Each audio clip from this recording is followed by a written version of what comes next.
अगले 24 घंटे मैं गुजारूंगा समंदर में। देखिए इस चेहरे को गौर से देखिए, कितना खुश है ना, लेकिन रुको जरा, सब्र करो। अगले कुछ घंटों में इसका हाल दिल गार्डन गार्डन हो रहा है। बहुत मजा आ रहा है यहाँ पे, यहाँ लबे सीरी सा लग रहा है।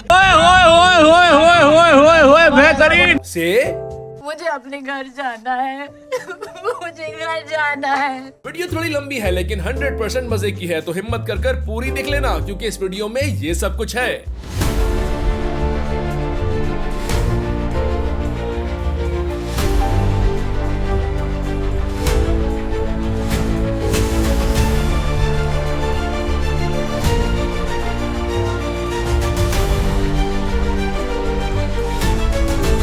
मैं हूं सईद उमर शाह और ये उमर एक्सट्रीम, पाकिस्तान का पहला फैमिली 24 आवर सर्वाइविंग चैलेंज। लेकिन इसमें मैं अकेला हूं, क्योंकि ओपन सी में फैमिली तो ले जाने से रहा। तो जल्दी से सब्सक्राइब करें, लाइक करें और कमेंट तो मस्ट है। Now back to the video. ये चैलेंज है बेसिकली कराची के सबसे खतरनाक और गहरे समंदर में पूरा दिन और रात बोट पर गुजारना। और सिर्फ यही नहीं, बल्कि आपको फिशिंग भी करनी है और अपना लाड़ा भी बाहर करना है। आप समझ रहे होंगे कि मैं ब्रायन लारा की बात कर रहा हूँ, है ना? नहीं भाई, लाड़ा किसको कहते हैं ये जानने के लिए वीडियो तो आपको पूरी देखनी पड़ेगी, तो एंड तक लाजमी देखिएगा। बहरहाल ये सफर था मेरे घर से 65 किलोमीटर अवे चरना आइलैंड से आगे डीप सी का। यहाँ पर हमें बॉटम फिशिंग करनी थी। आप सोच रहे होंगे बॉटम फिशिंग ये क्या है? वीडियो देखे पता चल जाएगा। इस सफर की शुरुआत होती है यहाँ से।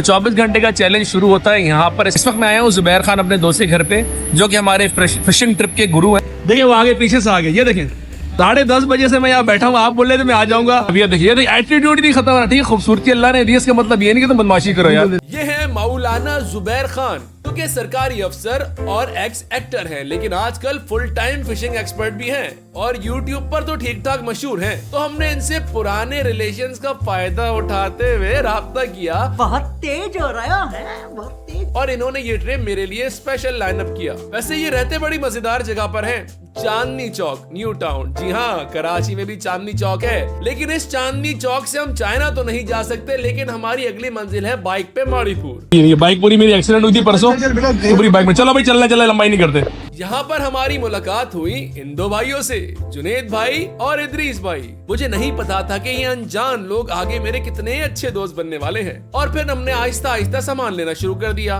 सालन लिया, पराठे लिए और जुबैर साहब के कहने पे इस होटल का एक्सटीरियर शॉट। खैर गाने काटते हैं और स्टोरी पे आते हैं। रास्ते में हमने जुमे की नमाज अदा की और सुनहरा पहुंचे। यहाँ पर हमने सामान उतारा, चारा लिया, सामान डोंडे पर चढ़ाया और फिर उस पर सवार होकर निकल पड़े। यहाँ तक मैं बहुत खुश था, क्योंकि मैं पहले एक बार यहाँ से चरना ट्रॉलिंग के लिए जा चुका था 2019 में जिशान भाई के साथ। इसलिए अपन था फुल चौड़े में, लेकिन बोले तो अपन की वाट लगने वाली थी बीड़ू, ये अपन को बिल्कुल ही नहीं पता था। आगे देखिएगा क्या होता है मेरे साथ। और ये सब्सक्राइब का जो बटन है ना, उसको फटाफट दबा दे, क्योंकि आगे जाकर मैं अपने सब्सक्राइबर्स के साथ भी चैलेंजेस करूंगा। Now back to the video. डोंडा आहिस्ता आहिस्ता खुले समंदर की जानिब जा रहा था और रास्ते के हसीन मनाजिर में देखता जा रहा था। और फिर लेकिन हम ठहरे सख्त लोंडे, तो हमने किया कंट्रोल। और जैसे ही थोड़ा बड़ा पानी शुरू हुआ, जुनेद भाई और हारून भाई ने ट्रॉलिंग स्टार्ट कर दी पानी में ट्रॉलिंग ल्यूअर्स डाल के। अब ये ट्रॉलिंग ल्यूअर क्या होता है, मैं इसकी स्पेलिंग लिख रहा हूँ, गूगल कर लेना। अभी ट्रॉलिंग स्टार्ट हुए 5 मिनट भी नहीं हुए थे कि बेहतरीन, ये जीरा है ना, जीरा ये देखे, ये फिश है झेरा, यानी येलो टेल बैराकूडा। और इसके साथ ये शॉट मैंने इंट्रो के लिए रिजर्व कर लिया। भाइयों ये जो जुनेद भाई है ना, ये कोई हल्की फ्लाइट नहीं है, मतलब बोले तो उनका लेवल ही और है।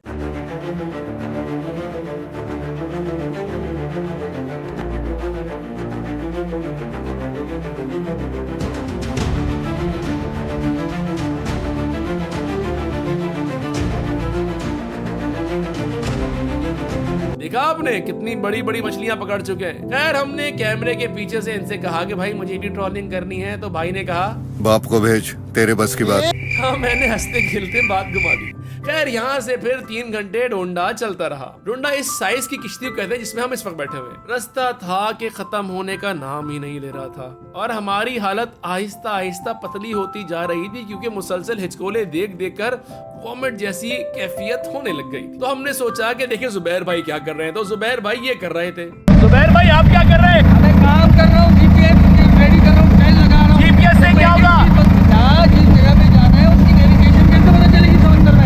बात तो सही है। इसे कहते हैं जीपीएस, जो कि एग्जैक्ट पॉइंट पर हमें लेके जाएगा जहां पर हमने फिशिंग करनी है। चलते चलते चरना हमसे पीछे रह गया और हम आगे ओपन सी की तरफ बढ़ते रहे। और यहाँ लहरें ऐसी थी कि मत पूछें। मैं देखने में खुश था, लेकिन मेरा दिल, मेरा दिमाग, मेरा मैदा, मेरा जिस्म सब मुझसे एक ही सवाल पूछ रहे थे, भाई यहाँ पे क्या हो रहा भाई, ये कहाँ फंस गया भाई मैं।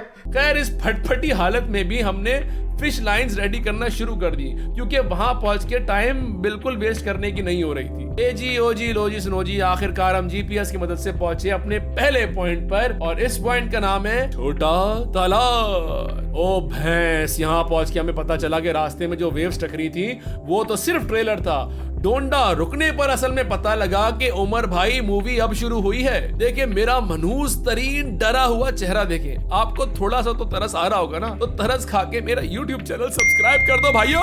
एनीवेज अब थी सेटल इन होने की बारी। सबको एक एक मैया मिली, मीन स्क्विड, और इसको शीशा भी कहते हैं। ये हमें पड़ी थी ऑलमोस्ट 1600 रुपीज पर केजी। इसका फायदा ये होता है कि ये ऑलमोस्ट हर मछली के लिए बीफ बिरयानी है। मछलियाँ इसको आराम से खाती हैं और ये इतनी स्ट्रॉन्ग होती है कि कांटे यानी हुक में से आसानी से नहीं निकाली जा सकती, और बॉटम में मौजूद फिशेस को मेहनत करनी पड़ती है, वरना झींगा तो एक बाइट में ही खत्म, बाय बाय, टाटा, गुड बाय, गया। सबको एक एक मैया मिली। इसको हमने काट कर लंबी लंबी स्ट्राइप्स बनाई, कांटे पर लगाई और 3, 2, 1 अच्छा अब मैं नरेशन कम कर दूंगा, क्योंकि अब आपको एक्शन देखने में मजा आएगा। नरेशन में आपको ज्यादा इंटरेस्ट नहीं लगेगा। खराब शुरू करते हैं बिना किसी बकचोदी के। ओए ओए ओए ओए ओए ओए ओए ओए बेहतरीन, ये पहली आई है फिश, देखे आप, बड़ा डांबा है। ओए ओए ओए ओए बेहतरीन आया है, बेहतरीन है। ये अरुण भाई ने पकड़ा है। अरुण भाई इस तरफ थोड़ा अंदर की तरफ करके दिखाओ ना। ये क्या हालात आ रहे, ये देखो, ओए होए होए होए होए होए होए। ये डांबा ग्रुपर फिश स्पीसीज में से है, लेकिन फिशिंग वालों को कुछ खास पसंद नहीं, क्योंकि इसमें से एक अजीब सी स्मेल आती है। लेकिन जब कुछ ना आ रहा हो तो आने दो सब चलता है वाली पॉलिसी अपनानी ही पड़ती है। कुछ भाइयों ने केकड़े को डोर पर बांधा और डेमरी यानी कटल फिश की ट्राई करना स्टार्ट कर दी। वजह ये थी कि कटल फिश मेडिकल और फॉरेन इंपोर्ट होने की वजह से हाथ की हाथ अच्छी प्राइस में बिक जाती है और लाड़ा भी बाहर हो जाता है। अब आप फिर सोच रहे होंगे कि ये बार बार लाड़ा कहाँ से आ जाता है, तो इसके लिए आपको सब्सक्राइब करना ही पड़ेगा और एंड तक ये वीडियो देखने ही पड़ेगी। तो इसलिए सब्सक्राइब का बटन दबा दो और आगे चलो। तो सीन ये था कि सबको मछलियां लगे जा रही थी और हम निठल्ले बैठे थे कि अचानक भाई के पास फिश आ गई। ये छोटी सी मछली पकड़ के हम इतना खुश हो रहे थे, इतनी खुशी लेकिन हम सब एक तरफ और ये इदरीस भाई एक तरफ। इनके साथ लक पूरी रात ही रही, क्योंकि अम्मा की दुआ लेकर आया ना। और वो हमारे चैंपियन जिन्होंने शुरू में येलो टेल बाराकूटा पकड़ी थी, वो भी हमारी तरह निठल्ले ही चल रहे थे। अरे भाई, इन सब बातों में हम मौलाना जुबैर खान को कैसे भूल सकते हैं। जुबैर भाई का भी अनएक्सपेक्टेडली लाड़ा फंस गया था। खैर होती है, दुनिया है, चलता है। और फिशिंग करते करते रात हो गई। हमने सोचा रात को समंदर सुकूत में आ जाएगा। यकीन करो मेरा मैदा मुंह को आ रहा था, लेकिन आपका भाई उल्टी नहीं कर रहा था। दिन तो ऑलमोस्ट ट्रैवलिंग में निकला था। शाम के और रात के और सुबह के मिला के ऑलमोस्ट 14 आवर्स फिशिंग करनी थी, इसलिए सब अपने प्रो गेम पर चल रहे थे और हम फिशिंग तो कर रहे थे, लेकिन हमारी हालत ये हो रही थी कि मुझे अपने घर जाना है। मुझे घर जाना है। अपनी लिमिट आजमाते, खुद को चैलेंज करते हुए और ओपन सी में सरवाइव करते हुए हिचकोले खादी किश्ती पर उल्टी रोक कर हम भी मछलियां पकड़ते रहे। हम सबके नसीब में सिर्फ डांबा शरीफ ही आ रहे थे, लेकिन इदरीस भाई को तो माँ की दुआ ऐसी लग रही थी कि इनका लेवल ही अलग चल रहा था। इतने में हारून भाई को भी एक डेमरी यानी कटल फिश लगी और वो इसके फायर से बचते हुए इसको निकाल कर ऊपर ही ले आए। एक डेमरी बोट वाले भाई को भी लगी और फिर सब काम पर दोबारा लग गए, यानी फिशिंग पर। वैसे जुबैर भाई की लग ज्यादा साथ नहीं दे रही थी, वरना जुबैर खान साहब एक प्रो लेवल के बंदे हैं, जिसका सबूत उनके YouTube चैनल पर मौजूद है। तो उनके YouTube चैनल को सब्सक्राइब लाजमी कीजिएगा। रात अपने उरूज पर जा रही थी और आहिस्ता आहिस्ता सब मायूस होते जा रहे थे, क्योंकि मछली नहीं लग रही थी। और ऐसे में एक मुश्किल फैसला हुआ कि हम आगे और गहरे समंदर में निकलेंगे। यहाँ पर मेरी हालत ऐसी हो रही थी। बड़ी बुरी हालत है। बैराकूटा के चक्कर में थे। बैराकूटा थोड़ी देर पहले आई है, तेजी से मेरे उंगली पे लगा के गई है, शुक करके निकली है।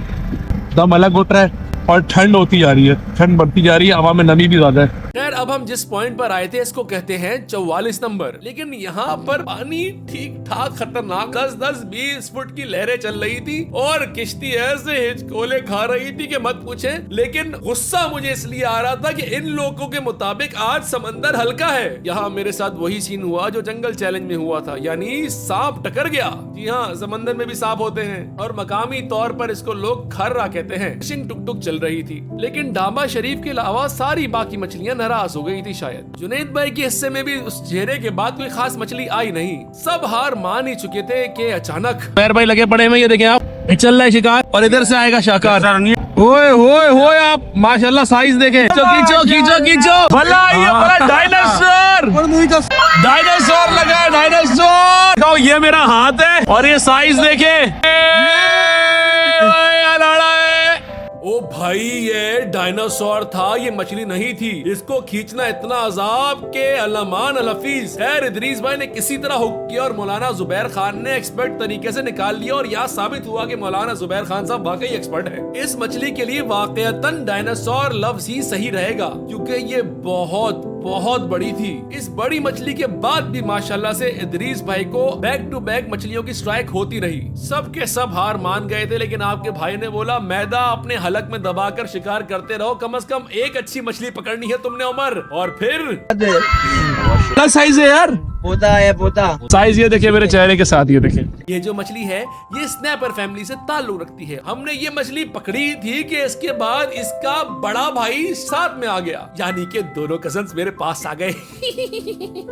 इस पल मैं भूल गया था कि मैं कहाँ हूँ, लेकिन थोड़ी देर बाद आई केम बैक टू रियलिटी और किश्ती के हिचकोलों ने मुझे मेरी औकात याद दिला दी। खैर गोलियां खाकर मैंने थोड़ा और वक्त निकाल दिया। सुबह होने में 2 घंटा बाकी था और ये टाइम होता है बैराकूडास और दूसरी फिशेस का, लेकिन शायद अपनी किस्मत ही रोज गई थी यारो। जुनैद भाई जिन्होंने शुरू में येलो टेल बैराकूडा पकड़ी थी और पूरी रात ही उनकी किस्मत रुसी रही थी, आखिरी घंटे में उनका नसीब ऐसा जागा के गिस्सर आया भाई, गिस्सर आया। क्या बात है। हारून बलोच भाई और उस्ताद मौलाना जुबैर खान पूरा ट्रिप बाकी सोते ही रहे। फिर सुबह हो गई और वापसी की तैयारी शुरू। मेरे दिल में था कि आखिरी मछली मेरे पास ही आनी चाहिए और बॉटम से मेरे पास आखिरी में एक और डांबा शरीफ आ गया, यानी कि हाई नोट पे एंडिंग हो ही गई बाई की। यहाँ पहुंचकर फिर अनलोडिंग हुई, डेमरी सेल की, सामान अनलोड किया और बैक टू माड़ीपुर।